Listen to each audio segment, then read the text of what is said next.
Programa O Equilíbrio do Universo, com Deva Gesued. A apresentação, André Dias. Entrevista, resumo da Polissofia, parte 2. A busca pelo conhecimento. Antes de iniciar esse programa, explico que, em todas as mídias, áudios e vídeos de Deva Gesued, o adjetivo humano será alterado para o adjetivo humane, sendo essa palavra mais condizente com a ideologia de gênero que atende de forma igualitária a todos os gêneros da humanidade. Gratidão por entender. Estou aqui mais uma vez com Deva Gesued, o líder do projeto Ecovila Utopia, canalizador da entidade Anjo Azul, que ele afirma ser uma das manifestações holográficas de Uno, a alma ou a mente pensante do universo, onde ele fará um resumo final dos ensinamentos da Polissofia neste ano de 2023, com entrevistas, onde responderá sobre cada um dos assuntos que englobam ufologia e espiritualidade, ou ciência e religião, que foram divididos em 4 temas. Primeiro tema, a busca pela sobrevivência. Segundo tema, a busca pelo conhecimento. Terceiro tema, a busca pelo equilíbrio. Quarto tema, a busca pela evolução. Esse é o segundo tema, a busca pelo conhecimento. Antes de fazer as perguntas desse bloco, primeiramente nos diga o que é polissofia, qual as máximas da polissofia, qual o código dela, como utilizá-la. E no passado, Jesus, os mestres ascensos e os filósofos falaram da existência de um código secreto como esse? A polissofia, simplificadamente, quer dizer a fusão de muitos conhecimentos. É uma ferramenta que posso dizer ser derivada da filosofia, pois se utiliza dela para reunir 3 ferramentas principais e outras divididas nessas 3, com a finalidade de resolver certas questões do funcionamento das coisas, que englobam o surgimento da vida e o funcionamento do universo, sendo que as ferramentas principais são, primeiro, as leis da matéria base, que descreve uma sequência lógica do surgimento da matéria, base de tudo. Segundo, a eternidade do ser, pois por essas leis geradas naturalmente antes de surgir os seres inteligentes, mostra que o ser passa por várias etapas, troca de roupas e adquire mais funcionalidades, que lhes proporciona atingir a intelectualidade. E terceiro, a justiça universal. É uma ética contida de altruísmo, empatia, igualitariedade, respeito e neutralidade, pois só com essas características do verdadeiro significado do amor incondicional, que é doar-se ao outro, o ser poderá alcançar o ser padrão do universo e conseguir entender o propósito existencial e as leis naturais. Quando o ser consegue entender o propósito da existência, aceitar tal ideia como sua e assim poder a executar com neutralidade sua missão, e que o uso equilibrado das matérias lhe permitirá ascender e sair desse universo para habitar o plano divinal. No caso dos filósofos, uma grande parte deles falava sobre escolher o meio das coisas, que é o equilíbrio. Quem conseguiu entender, viveu melhor em equilíbrio com a natureza. Nesse caso, Deva Gesued nos diga, a polissofia é a união de várias sabedorias ou de vários conhecimentos. Defina e nos diga quais os tipos de conhecimentos. Falei disso em vários livros, mas o mais proeminente foi o livro As Divindades, os Deuses e o Jogo de Interesses de 2020. Primeiro, no livro Polissofia 1, também de 2020, identifica dois tipos principais de conhecimentos. O conhecimento sutil lógico, que é originário nas camadas sutis do universo, que hoje, 2023, compreende as camadas que vai da quarta dimensão até a 11ª dimensão, ao qual lá se entende as coisas de forma lógica, como um cálculo matemático, de forma racional, que na 3D pode-se perceber esse tipo de conceito como um conhecimento científico das ciências que busca entender as coisas pela razão, por experimentos e teoria dos cientistas que as formulam, sendo sua ideologia o evolucionismo. O outro conhecimento é o conhecimento denso emotivo, que só se consegue hoje, 2023, na 3ª dimensão, ao qual se avalia as coisas com emotividade, com um toque romântico, com amorosidade, que na 3D é o conhecimento religioso, da religião, que busca entender as coisas pela crença, pela fé em um Deus, entendendo que ele tudo criou, sendo sua ideologia o criacionismo. Esses dois conhecimentos, com os seus conceitos atritando-se, gera o conhecimento equilibrado, pois é o resultado da melhor parte dos dois, que traz harmonia ao universo, que na 3ª dimensão se avalia as coisas com equilíbrio, que se expressa com altruísmo, empatia, igualitariedade, respeito e neutralidade, reconhecendo que o propósito da existência, sendo sua ideologia, a ascensão. Se existe, quem você identifica como o pai do conhecimento? Bom, em todas as interações há um compartilhamento. E como tudo que se aprende é uma função que se manifesta como energias, habilidades e conhecimentos, você vai cedendo e recebendo novas funções. E com isso consegue passar por estágios dentro das camadas dimensionais. E vai descendo nas dimensões, até chegar na última, a 3D, para reagrupar a cota que lhe cabe das matérias do universo, fazer suas reparações e alcançar o entendimento de que deve retornar à sua fonte geradora de vida. Hoje em dia, na Terra, há muitos que são considerados pais em suas áreas de atuação, como nas várias áreas da ciência, nos vários tipos de manifestações artísticas.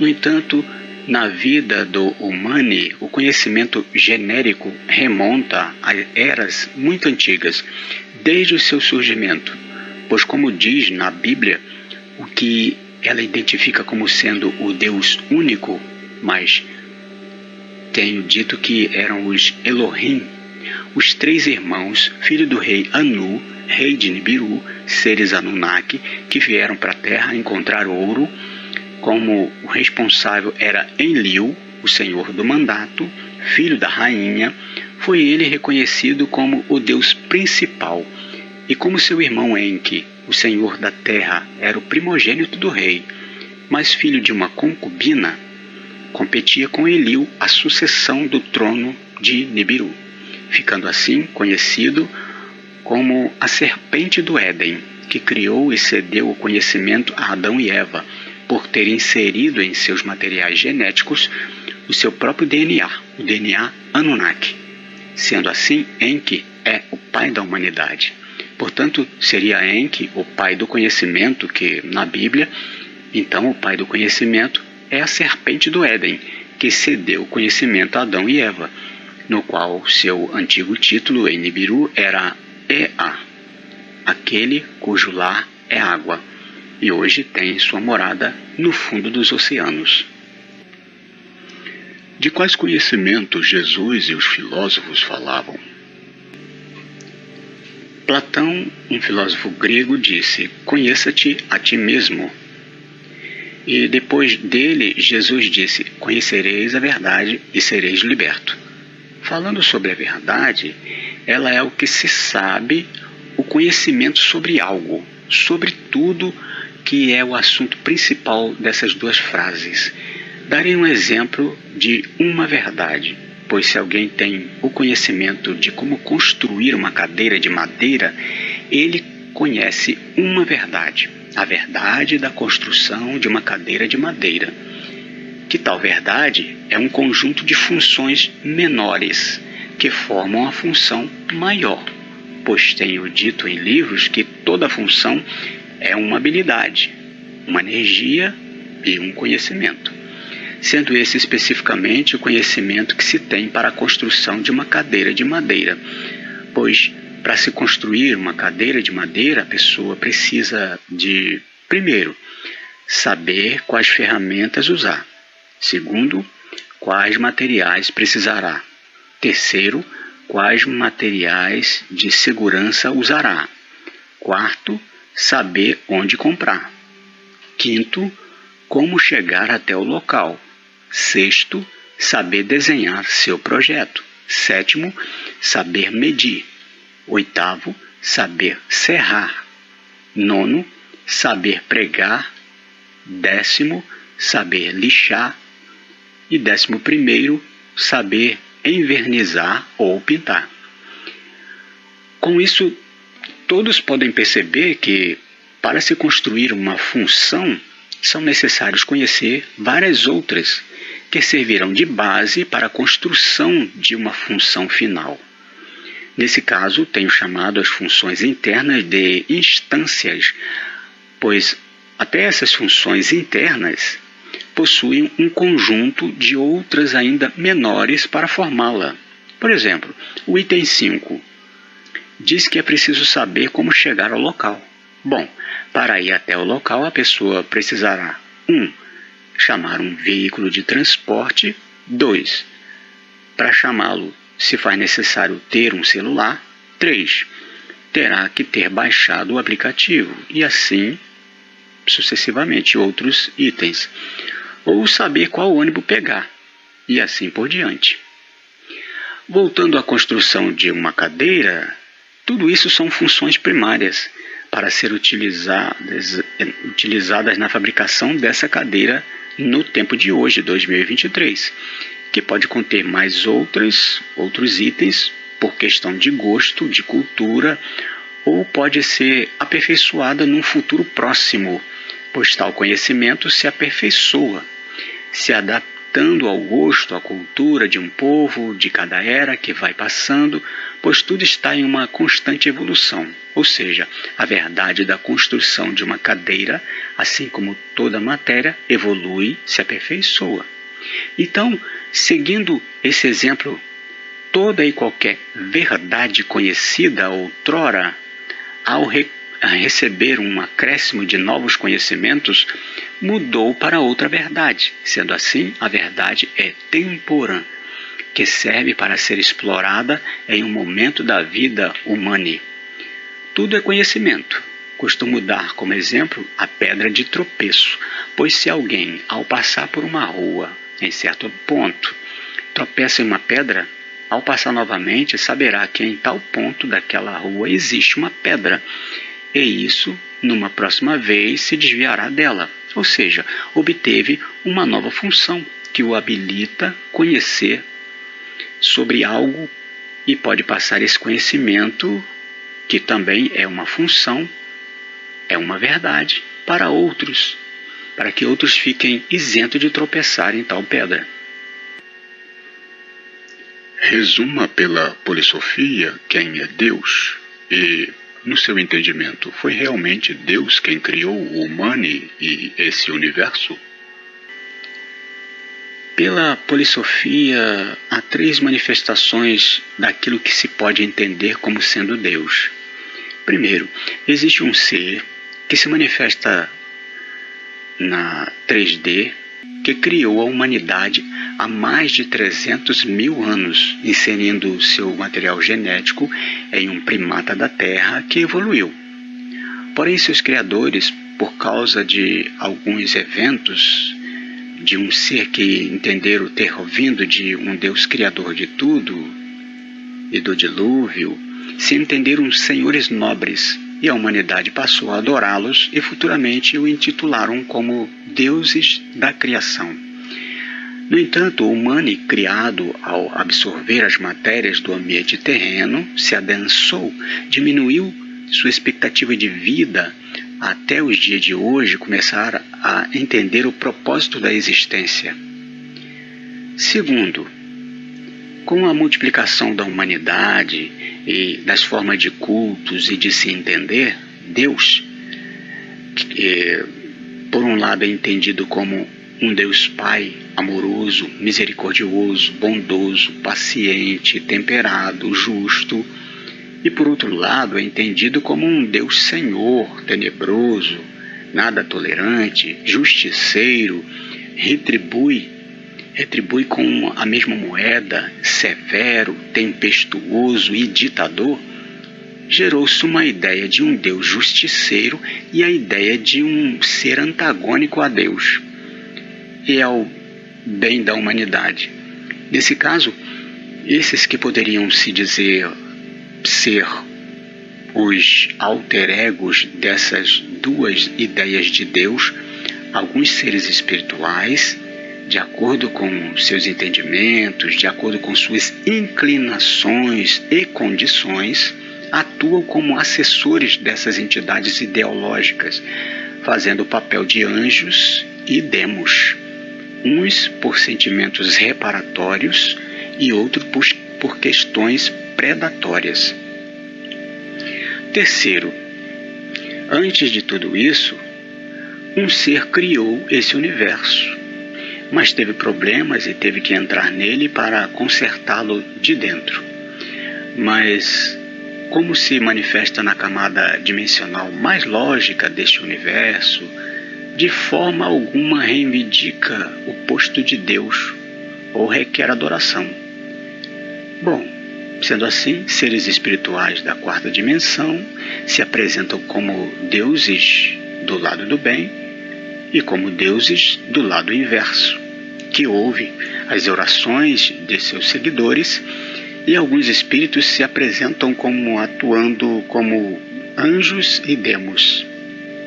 Falando sobre os deuses das nações e tribos da Terra, que alguns são físicos e que também dialogam e atendem, de certa forma, às orações de seus seguidores, por disporem de alta tecnologia.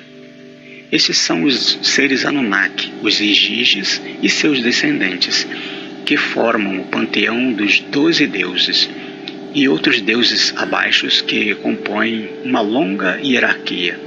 Embora a Terra tenha sido ultimamente dividida em 4 reinos, a maioria dos deuses adentram em outros locais para fazer buscas e pesquisas, além de intuir algumas pessoas em seus aparelhos de frequências mentais, os induzindo a fazer algo ou a pensar em suas ideias. Fale sobre o surgimento do universo, os 3 seres espirituais, seus assessores e da organização de Uno. Existe o plano divinal, com 4 camadas, cada uma com uma quantidade de seres, com suas atividades. Na primeira delas, os seres aprendem a criarem universos, para que os princípios inteligentes que surgem naturalmente na fonte central de energia possam experienciar, retornarem para o plano divinal e subirem suas camadas. Um desses aprendizes foi apresentar seu universo experimental e, ao ser rejeitado, acionou-o por um acidente emocional. Alguns os ajudaram, mas teve que consertá-lo de dentro. Como os seres do plano divinal e os seres da quarta até a 11ª dimensão do universo são isentos de possuir nomes, intitulei esse criador do universo como Bará, que em hebraico quer dizer criador. Sendo ele o ser mais importante deste universo, ele, na primeira camada, criou seres para o ajudar na organização do universo. seus assessores chamam também de anjos. E na 9ª dimensão, os espíritos de alguns seres divinais entraram nos corpos que ele criou, arquitetado por Uno, a inteligência artificial desse universo. Jesus e Shiva foram os dois que mais o ajudou no concerto da apresentação de seu projeto, sendo esses 3 os mais importantes seres desse universo. Jesus e Shiva foram evoluindo e desceram. Jesus, o segundo do universo, na 5ª dimensão é Sananda, o mestre do equilíbrio, que tem seus assessores que chamam de Devas. Sananda é o responsável pela coalizão, o equilíbrio do universo, que é a organização que busca o equilíbrio do universo com atuações da 5ª dimensão até a 3ª dimensão, e administra os assessores do 1º nível na 5ª dimensão, do 2º nível e da 4ª dimensão e da 3ª dimensão. O terceiro do universo é Shiva, que encarna periodicamente aqui na 3D, que tem como assessores os avatares. Essa história é explicada com detalhes no livro As Divindades, os Deuses e o Jogo de Interesses de 2020. No entanto, o universo possui seres de polaridade positivas, os neutros e os que se posicionaram na polaridade inversa. Mas todos têm suas participações nesse corpo universal. E esses executam atividades como executores da justiça. Bom, só entenderá essa justiça se a pessoa já sabe dos 3 pilares da polissofia, que são as leis da matéria base, a eternidade do ser e a justiça universal. Sendo que nelas pode-se entender que o ser é eterno, que surgiu simples como um imã, criou suas leis, passou por vários estágios, trocando de roupas ou de corpos, alcançou a condição de uma célula e hoje na 3D gera um corpo com 10 trilhões de célula. Rege um corpo. A pessoa, sim, entende que a maioria já viveram em outras vidas, em um corpo inteligente, e fizeram de tudo para continuar vivo e avançar.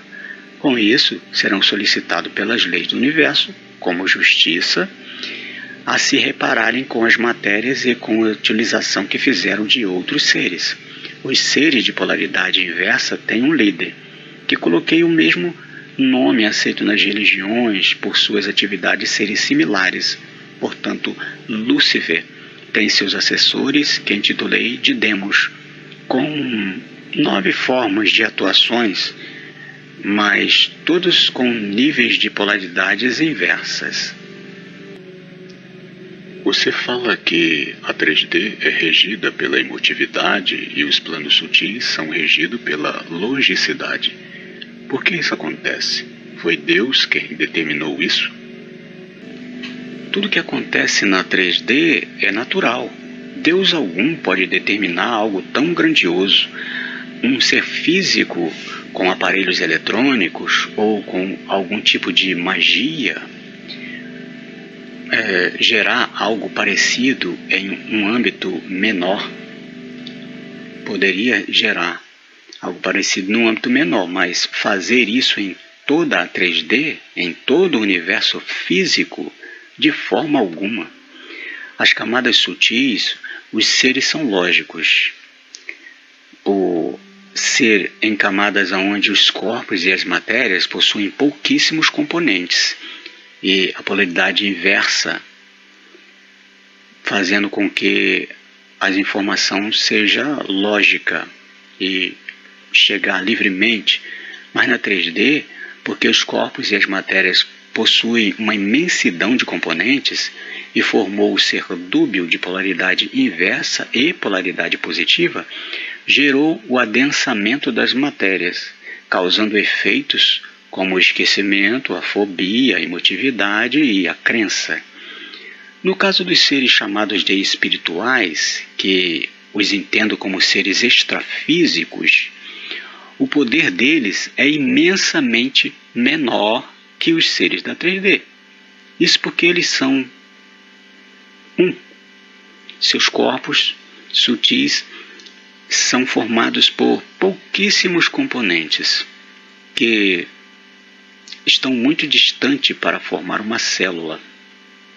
Já os seres da 3D, como disse, seus corpos possuem 10 trilhões de células, que são conjuntos de uma imensidão de outros seres, que, se cada um possuir uma certa quantidade de energia, os da 3D possuem algo próximo a quintilhões de vezes mais, que só tem um problema: nada sabem sobre isso.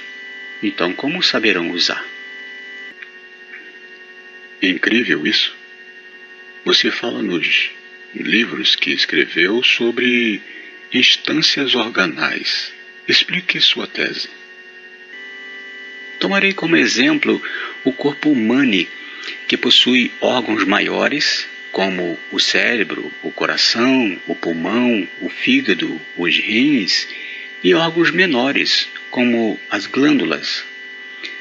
Todos esses órgãos são o que chamo de instâncias organais, inclusive as células, mas eles também possuem instâncias menores. Todo ser evolui desde a célula dentro de sua instância, dentro de seu órgão. No entanto, como o conhecimento é uma das características de uma função, ela é uma condição de todos, em todas as áreas de atividade do corpo.